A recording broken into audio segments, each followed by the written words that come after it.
사랑하는 베들레 성도 여러분, 오늘 하나님께서 우리들에게 주신 말씀은 전도서 3장과 사도행전 20장의 말씀입니다. 우리에게 남은 날들, 우리에게 맡겨진 사명들이라는 제목으로 말씀을 선포하겠습니다. 이 말씀이 선포될 때 우리들의 마음속에 성령님의 크신 역사가 함께하기를 간절히 기도하고 소망합니다. 사랑하는 여러분, 주님께서는 여러분들을 아주 많이 사랑하십니다. 근데요, 주님께서 또 여러분들에게 귀한 선물을 주셨어요. 어떤 선물을 주셨냐면은 24시간이라는 아주 귀한 선물을 여러분들에게 허락하셨습니다. 모두가 동등하고 같은 하루를 선물 받았는데요. 우리는 그 시간을 어떻게 쓰느냐에 따라 인생의 무게와 의미가 달라진다고 볼 수가 있습니다. 성경은 이야기합니다. 범사의 기한이 있고 천하 만사가 다 때가 있나니, 태어날 때가 있고 죽을 때가 있고 울 때가 있고 웃을 때가 있습니다.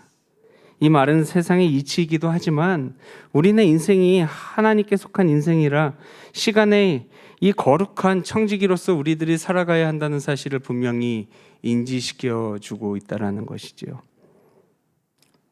과연 이 시간들 우리에게 주어졌지만 우리들의 것입니까? 우리의 것이지만 우리 것이 아닌 하나님의 것임을 생각해야 합니다. 하나님께서 우리들에게 주신 선물이지만 그 주권은 분명히 하늘에 계신 나의 하나님께 있음을 고백해야 합니다. 그리고 훗날 그 결산의 시간대 맡겨진 자원을 다시 주님께 올려야 하지요. 그 맡겨진 사명을 말씀으로 어떻게 우리가 아름답게 사용해야 할지를 알아보도록 하겠습니다. 여러분, 남겨진 시간은 제한이 있습니다. 성경은 우리 인생을 이렇게 규정하고 있습니다. 내일 일을 너희가 알지 못하는도다. 너희 생명이 무엇이냐? 너희는 잠깐 보이다가 없어지는 안개니라. 여러분, 새벽의 이슬은 아침의 햇살 앞에 흔적도 없이 사라지곤 합니다. 우리의 인생이, 우리의 날도 그러하지 않습니까? 어제는 이미 지나갔습니다. 우리에게는 지금 오늘과 다가올 내일이 있다는 것이지요. 지금 이 순간 하나님이 우리 손에 쥐어진 선물, 우리에게 허락한 시간, 지금이라는 거룩한 시간이 있습니다. 안개가, 이슬이 흔적 없이 사라지듯 지금 우리의 것도 동일하게 보여지고 있지 않습니까? 바로 지금 하나님이 우리의 손에 쥐어준 유일한 시간에 감사해야 한다는 거예요. 우리가 믿음이라는 단어를 생각할 때 어떻게 표현합니까? 예수 믿으세요. 언젠간 믿겠습니다. 전도할 때 교회에서 함께 예배드리세요. 나중에요. 여러분, 나중에 어디 있습니까? 근데 잘 생각해 보세요. 지금 이 순간이 중요한 것이고 오늘이 중요한 거 아닙니까? 여러분, 제가 다이어트를 실패하는 이유가 무엇인지 아십니까? 항상 실패하는데 내일부터 해야지 라는 생각과 행동 때문입니다. 언젠가는 하겠지라는 생각 때문에 실패를 합니다. 근데 만일 지금부터 해야지라고 하면 말이 달라지죠. 여러분, 우리의 믿음도 언젠간이 아니라 바로 지금, 형편이 나아지면이 아니라 지금 이 자리에서 순종하는 작은 헌신에서부터 시작돼야 할 줄 믿습니다. 그래서 모세도 기도하지 않았습니까? 우리에게 우리 날 계수함을 가르치사 지혜로운 마음을 얻게 하옵소서. 날을 세는 사람은요, 시간을 사는 사람입니다. 세월을 계산하는 순간 시간에 투자하기 시작합니다. 시간을 세지 않으면, 지금을 세지 않으면 우리 자신을 잃어버리게 되는 것입니다. 여러분, 자동차를 운전할 때, 특히 고속도로를 달릴 때 뭐가 가장 두려우세요? 옆에서 숭숭 하고 달리는 자동차가 무섭고 두려우십니까? 아니요. 고속도로를 달릴 때 가장 두렵고 무서운 거는 기름이 없을 때, 빨간불이 들어올 때 제일 두려운 거예요. 내비게이션을 보는데 휴게소가 있어야 되는데 휴게소가 없고, 휴게소가 하나가 있는데 그 휴게소에 주유소가 없을 때 큰일 났죠. 근데 주유소가 있는 휴게소를 발견했는데 그 거리가 멀 때 마음이 불안합니다. 이 차가 멈추지는 않을까? 그러면 우리가 가장 먼저 무엇을 합니까? 아유, 대단하세요. 에어컨을 끄죠. 두 번째는 뭡니까? 속도를 줄여요. 과속을 하지 않습니다. 적정 속도를 유지합니다. 왜요? 효율적으로 운전하기 위해서. 우리의 삶도 그렇지 않습니까? 남은 날이 많지 않다는 사실을 깨달을수록 우리도 본질로 돌아가지는 않습니까? 우리의 인생이 카운트다운 될 때, 그 날이 정해짐을 인지할 때 우리의 삶도 본질로 돌아가려고 한다는 것이죠. 그러나 남은 날이 정해져 있습니까? 아니요, 정해지지 않았어요. 그것은 아무것도 모릅니다. 하늘만이 아는 것입니다.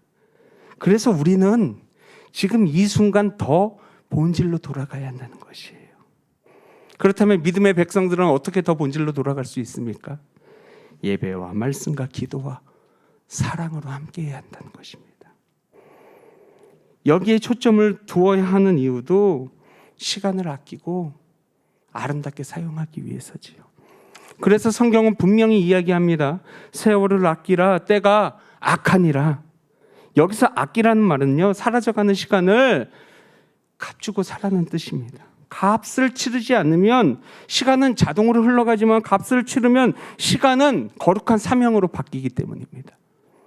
그럼 지금 이 순간부터 우리는 무엇을 해야 합니까? 본질로 돌아가면 됩니다. 우리의 것들을요, 잘 효율적으로 사용하세요. 기름이 얼마 남은지 모릅니다. 무턱대고 내 자신을 시속 160km로 마구마구 밟지 마세요. 에어컨 빵빵 틀지 마시고 본질적으로 효율적으로 주님 보시기에 가장 아름답게 사용하기를 원합니다. 그러기 위해서 나의 삶을 예배로 회복해야 할 줄 믿습니다. 예배를 위해 한 걸음 나아가시기 바랍니다. 제가 신방 전화를 합니다. 신방을 갑니다. 심지어 몇 년 만에 만나본 분들도 계세요. 처음 뵌 분도 있습니다. 그러면 항상 똑같은 말씀을 해주세요. 제가 먼저 이야기합니다. 교회에서 뵙겠습니다. 근데 다들 하는 말씀들이 있어요. 시간 되면 갈게요. 여러분, 예배는요, 시간이 나서 드리는 것이 아니에요. 시간이 남으면 드리는 것이 절대로 아닙니다. 예배는 없는 시간을 쪼개서 드리는 거예요. 말씀은 정말로 없는 시간을 쪼개서 보아야 하는 것이고, 우리가 지금까지 몇 개월 동안 했던 그 성경 필사 있지 않습니까? 그 필사는 할 수 없는 상황 속에서도 나의 시간을 기꺼이 할애해서 하나님께 은혜로 드려야 하는 것이었습니다. 여러분, 주님께 헌신하기를 바랍니다. 근데 우리들의 마음속에는 이런 마음이 있죠. 다음에요. 근데 다시 한번 묻습니다. 다음에 언제요? 다음에 어디서요? 여러분, 이 순간부터는 우리들의 거리를 찾기를 원합니다. 봉사의 거리를 찾기 원합니다. 사명의 거리를 찾기 원합니다. 세상에 다음은 없습니다. 하나님은요, 지금의 때의 주인이세요. 삶에는 기한이 있고 천하만사가 다 때가 있다고 성경은 이야기를 합니다. 그분이 정하신 때가 바로 지금일 줄 믿습니다. 미루고 무뎌지면 안 됩니다. 대신 지금 순종하면 길이 열립니다. 여러분, 언젠가를 버리시고 오늘을 붙들기를 원합니다. 우리의 날들을 사명으로 채우는 지혜를 구하기를 원합니다. 그러면 주님이 지금을 영원으로 연결하여 주실 줄 믿습니다. 사랑하는 베들레 성도 여러분, 사명은 나를 위한 것이 아니라 하나님을 위한 것입니다. 바울은 그래서 분명히 고백을 했어요. 나의 달려갈 길과 주 예수께 받은 사명, 곧 하나님의 은혜의 복음을 증거하는 일을 마치려 하면은 나의 생명을 조금 더 귀한 것으로 여기지 아니하노라. 여러분, 이 한 절에 사명의 정수가 다 들어있다라는 것이에요. 이 사명은요, 내가 정하는 것이 아니라 주님께 받는 것입니다. 주 예수께 받은 사명, 이것이 우리의 신앙의 시작 아닙니까? 우리는 일을 하는 사람이 아니라 주님의 사명을 수령하는 자들입니다. 사명은요, 내가 하고 싶은 것보다 주님께서 맡기셨는지를 먼저 묻는 것이에요. 그래서 성경은 이야기를 합니다. 맡은 자에게 구할 것은 충성이라. 능력보다 과정이고 성과보다 열심이라고 이야기를 합니다. 그러니 우리의 사명이 무엇입니까? 나의 야망입니까? 나의 의의입니까? 나의 드러남입니까? 바로 하나님의 은혜의 복음 아닙니까? 바울이 붙든 것은요, 자신의 드러남이 절대로 아니었습니다. 자신의 평판이 아니었습니다. 자신의 커리어가 아니었습니다. 오직 주님밖에 없었어요. 사명은 복음이 중심이 되어야 한다는 것입니다. 여러분, 복음이 흐르면은요, 성공처럼 보이지 않아도 하나님께서 만족하신다는 거예요. 반대로 복음이 영적 흐름이 멈추어 보이며 겉으로는 성공처럼 보일지 몰라도 하늘의 평가는 낙제 점수를 받게 된다는 것입니다. 사명의 성패는 얼마나 알려지고 얼마나 많은 박수를 받느냐가 아니라 얼마나 복음에 선명한 흔적이 남아있느냐. 그러니 그 사명의 가치는 무엇으로 승패가 날 수 있겠습니까? 바로 주님을 향한 거룩한 순종밖에 없다라는 것이죠. 그래서 바울은 이야기합니다. 내 생명조차 조금 더 귀한 것으로 여기지 아니하느니라. 이 고백은요, 무모함이 아니었어요. 하늘을 통한 거룩한 우선순위였습니다. 그러니 우리는 매일매일 주님께 물어야 할 줄 믿습니다. 내 편안함보다 그분의 뜻이 있는지, 내 계획이 있는지보다 그분의 시간이 있는지, 내 이름이 박혀 있는 것보다 그분의 이름이 들어있는지. 내가 그리스도와 함께 십자가에 못 박혔으니 이제는 오직 그리스도께서 내 안에 사시는 것이라. 이것이 사명의 본질이자 사명의 거룩한 흔적일 줄 믿습니다. 그렇다면 지금 이 순간부터 우리의 사역이 있다면 그 사역이 무엇인가요? 우리 믿음의 백성들에게 주신 말씀을 잘 생각해 보십시오. 범사의 기한이 있고 천하 만사가 다 때가 있다고 이야기를 했었습니다. 지금은 하나님이 우리에게 맡겨진 그 사명을 실행할 때 아닙니까? 사명이요? 거창한 일입니까? 사명이요? 거창한 행위입니까? 자그마한 순종에서부터 시작되는 거 아닙니까? 가장 작은, 그렇지만 가장 위대한 복음을 전하면 되는 것입니다. 복음은 나를 통해 만나는 것이에요. 사람과 사람의 만남에서 그 역사가 이루어집니다. 믿는 자에게 주시는 구원을 주시는 하늘의 능력 아닙니까? 분명한 흔적을 여러분들이 만드시기 바랍니다. 작정 기도하시기 바랍니다. 한 사람의 이름을 정하고 부르고 기도하시기를 원합니다. 그리고 외치시기를 바랍니다. 입으로 외치면은요, 거룩한 사명은 이루어지게 되어 있습니다. 그리고 세우고 살려내시기를 바랍니다. 신명기 6장은 이야기합니다. 오늘 내가 내게 명하는 이 말씀을 너는 마음에 새기고 내 자녀에게 부지런히 가르쳐라. 여러분, 아무리 입으로 말만 하는 자들에게는 절대로 감동이 없습니다. 입으로만 말하는 자들에게는 절대로 감동이 없어요. 행하지 않는 자들에게는 감동이 없습니다. 감동이 있는 모습으로 움직여 주시기를 바랍니다. 그래서 옛말에 이런 말이 있죠. 언, 그 다음에 뭐죠? 행, 그 다음에 일, 그 다음에 뭐죠? 대단하세요. 저는 이걸 외우다가 그렇게 밤새도록 외웠는데 못 외웠어요. 말하다, 행하다, 하나의 합치를 이루다. 말과 행동이 하나로 합하여 서로 같게 만들라. 말과 행동이 서로 어긋나지 않고 일치하라라고 이야기했죠. 그럼 목사님이 또 한문 갖고 왔다고 뭐라 그럴까 봐 제가 성경으로 또 찾아봤어요. 요한일서 3장 18절을 보십시오. 자녀들아, 우리가 말과 혀로만 사랑하지 말고 행함과 진실함으로 하자. 이것이 언행일치 아닙니까? 어느 초등학교 교실에 있었던 일입니다. 선생님이 아이들에게 물었어요. 얘들아, 착한 행동이 무엇이니? 어떤 아이가 대답합니다. 거짓말 안 하는 거예요. 어떤 아이가 이야기합니다. 친구를 도와주는 거예요. 어떤 아이가 손들고 이야기합니다. 부모님 말씀 잘 듣는 거예요. 선생님이 다시 묻습니다. 그렇다면 착한 행동을 아는 것과 실제로 하는 것 중 어떤 게 더 중요할까? 아이들은 잠시 머뭇거리다가 이렇게 대답합니다. 하는 게 더 중요해요. 사랑하는 여러분, 사실 우리는 모두 착하게 살아야 한다는 것을 알고 있어요. 근데 문제는 말로만 알면서도 실제 행동에서는 다르다는데 문제가 있습니다. 사실 10살짜리 초등학생들도 다 아는 정답 아닙니까? 사람들이 존경하는 사람은요, 말 잘하는 사람이 아니에요. 말대로 살아내는 사람입니다. 그게 바로 언행일치의 삶입니다. 그렇다면 교회를 세우는 사명 속에 주님이 원하시는 자는 누구입니까? 조용히, 겸손히 섬기는 자들 아닙니까? 나의 의의를 드러내지 않는 자들이에요. 그래서 에베소서 4장 12절에는 이렇게 이야기를 합니다. 이는 성도를 온전하게 하여 봉사의 일을 하게 하며 그리스도의 몸을 세우려 하심이라. 여러분, 교회는 몸입니다.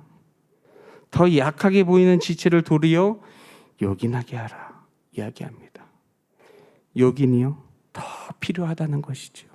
더 소중하다는 것이지요. 더 없어서는 안 된다는 것이지요. 왜 그렇습니까? 꾸준하니까. 나를 드러내지 않으니까. 그러니 우리는 결단해야 합니다. 서로를 위해 기도해야 합니다. 이제는 부정적이지 말아야 합니다. 시기하지 말아야 합니다. 남을 내리지 말아야 합니다. 남을 내리고 나를 올리지 말아야 합니다.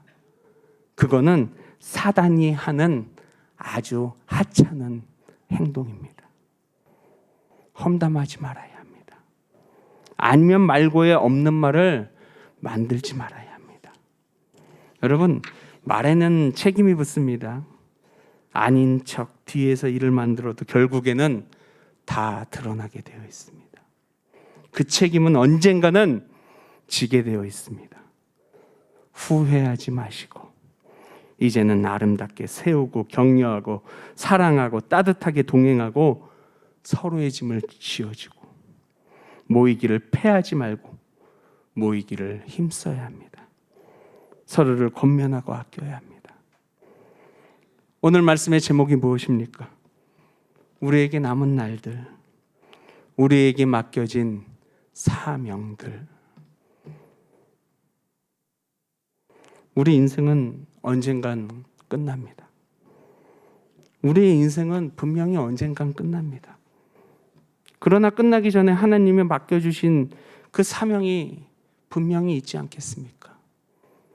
그 일을 붙잡을 때 우리의 날들을 절대로 헛되이 만들면 안 됩니다. 그러니 오늘 이 시간 우리들에게 남은 날들을 하나님께서 주신 사명들로 꽉꽉 채워야 하지 않겠습니까? 그리고 결단하기를 원합니다. 얼마나 남은지 모르는 삶이지만 그 남은 날들을 거룩한 사명으로 채우십시오. 시간을 낭비치 말고 사명을 붙들고 하나님의 영광을 위해 달려가기를 원합니다. 그리고 우리들 모두가 바울처럼 마지막에 바울처럼 고백했으면 좋겠어요. 내가 선한 싸움을 싸우고 달려갈 길을 마치고 나는 믿음을 지켰다. 사랑하는 성도 여러분, 우리에게 남은 날들 하나님이 맡기신 사명으로 진정한 믿음을 지켜서 주님께서 잘했다, 충성된 종으로 칭찬받는 거룩한 종으로 나아가는 백성들이 되기를 간절히 기도하고 소망합니다. 우리는 꼭 그렇게 될 줄 믿습니다. 우리 주만 바라볼지라 함께 찬양 드리겠습니다.